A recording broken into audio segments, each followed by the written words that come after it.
and gentlemen, I'm Amy Sturgis, and on behalf of the Libertarian Future Society, my colleague Steve Lima and I are pleased to announce the Prometheus Awards. The Prometheus Awards were established by the Libertarian Future Society in 1979.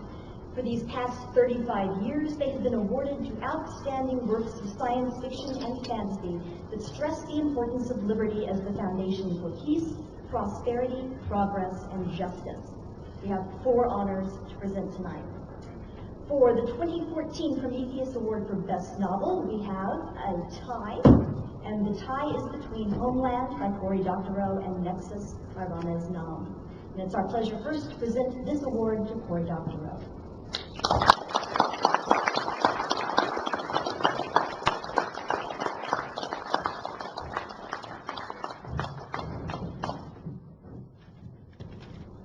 I'm going to speak a little longer only because the last time I won one of these I couldn't be here. So I'm with your indulgence, I'll take time and a half, if not double time. I'd like to thank the Libertarian Future Society for a third time to honor me with this extremely prestigious prize that I value very, very highly. The central question of Homeland, and I think of our time, is the question of whether technology is good or bad for us, whether it helps or hurts the cause of human progress, justice, and dignity. And I'm increasingly of the opinion that that's not the right question to ask. The right question to ask is what we can do to ensure that technology serves that purpose. The person who wrote one of the 2 afterwords of this book was a young man named Aaron Swartz, whose story you may be familiar with.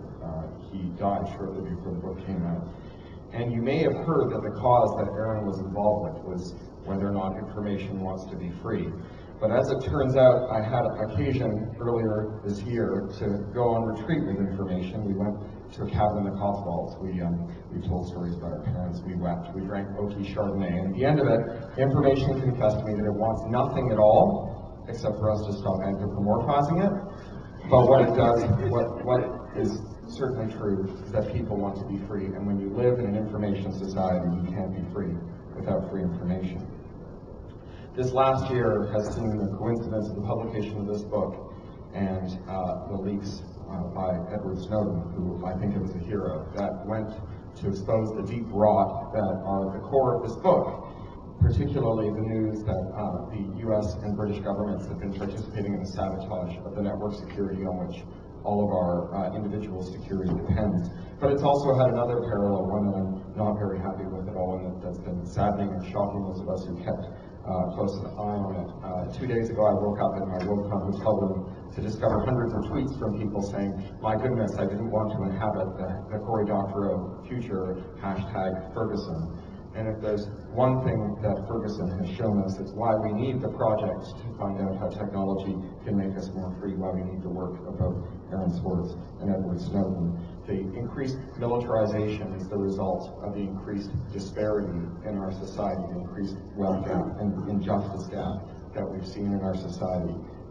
It is true that there is no dignity in the fact that some of us clean toilets and all of us use toilets. But if we were to figure out tomorrow how to automate our way out of cleaning toilets, it would be just as much of an indignity and an injustice if we found nothing for the people who had cleaned our toilets to do and declared them therefore worthless. So this is the project of the book, and I hope that it's the project that we can take on as a field.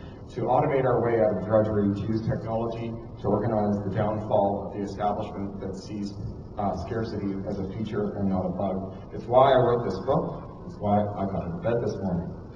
And I think maybe a first at a Libertarian Prize, I'd like to thank you for your solidarity and your participation in this project. Thank you.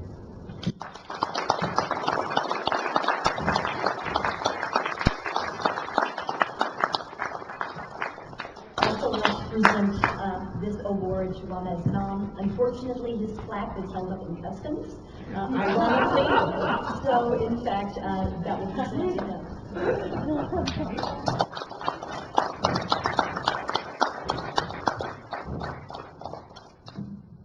Thank you very much, and I will also talk briefly because this is my first time here, except in a parallel universe, as the sideways office of Chatham. I learned this previously. In fact, in a parallel universe, I am Cory Doctorow, as you can see, that I have his son. It's a great honor for me to win this, and I want to thank the Libertarian Future Society, and in fact, I have a great respect for the intellectual honesty and rigor in this award, that you can see by the fact that more than half of the winners of this award in the past are probably Marxists and socialists. So at least as many Marxists and socialists have won this as libertarians in the past, which I think is a testament to the honesty of the awarders by awarding it to whatever book and author has most advanced liberty from whatever end of the political spectrum it has come. It's also an honor to share this with Corey, an author who exemplifies the use of the word to advocate for and advance freedom. I wrote Nexus because I was tremendously enthusiastic about the power of neuroscience to advance humankind through advancing the human mind and by connecting human minds together. But I also wrote it because I was concerned about the abrogation of freedom in my country and throughout developed countries in the name of the war on drugs and the war on terror. And that abrogation continues. Now, I want to be clear, and perhaps more so than Corey, I don't know, I'm an optimist. I believe that in the long run, humanity has become more free, that we have more freedom than we had generations ago, that we have more capability than we had generations ago, and that technology has played an important part of that. But that increase in freedom has not been homogeneous, it has not been continuous. There are places in the world where we are growing less free, there are certain sorts of freedoms that are being rolled back, and technology is playing a role in that. Even as technology increases the ability of people to communicate, it also makes certain sorts of abrogation of freedom, certain sorts of surveillance, and certain sorts of totalitarianism more scalable and easier to implement. And so I believe that in the long run we will find ways to use technology to enhance our freedom, but I believe it is incumbent upon all of us to strive to make that so, to not treat it as a given, but to dedicate our work and our efforts, and for those of us who are writers, our words, to making that hope become a reality. So thank you very much.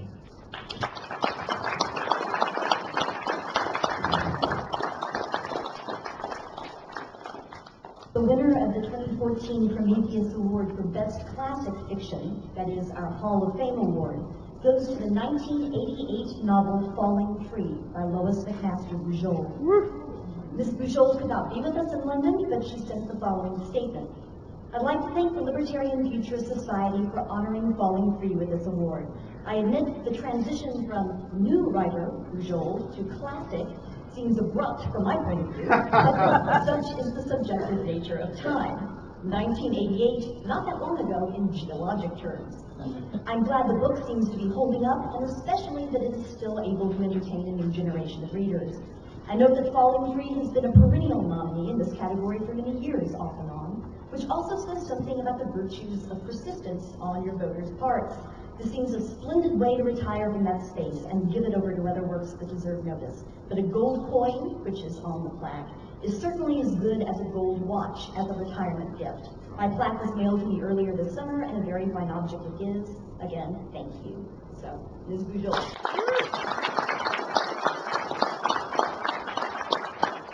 Finally, there is a special Prometheus Award to present this year, which goes to author and filth singer Leslie Fish for the combination of her 2013 novella, Tower of Horses, which was published in The Music of Darkover, and her related filth song, The Horse Tamer's Daughter.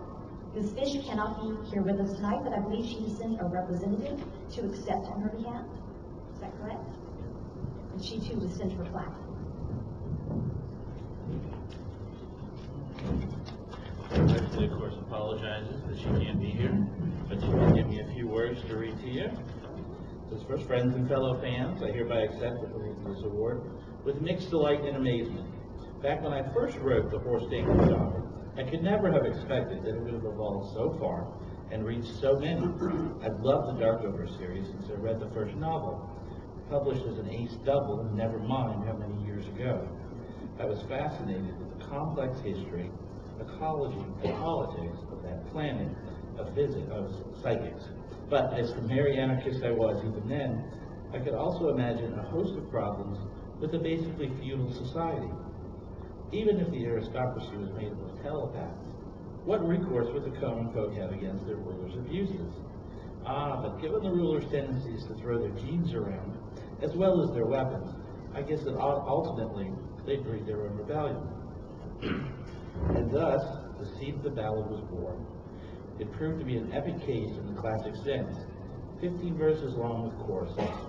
I recall that the first time I sang it at the folk song, the first night of World Fantasy Con, Marion Zimmer Bradley commented only, "Leslie has a lovely voice," but the song was about 15 verses too long. Nevertheless, all the rest of the evening and the next day, dozens of individual fans came up to ask me to make Xerox copies of the lyrics. Later came requests to reprint them in fanzines, then to record the song, and finally write the prose version, which became the novella Tower of Horses. This is an eerie parallel, in reverse order, to, of all things, the Ballad of Tom Joad, which was written by Woody Guthrie after he saw the movie version of The Grapes of Wrath. Such strange similarities happen in the weird world of folk music, not to mention science fiction.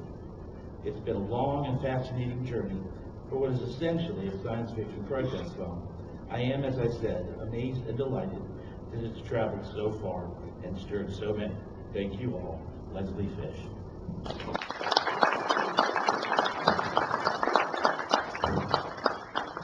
On behalf of the Prometheus Awards, thank you and wish you best time with the rest of WorldCon. Thank you.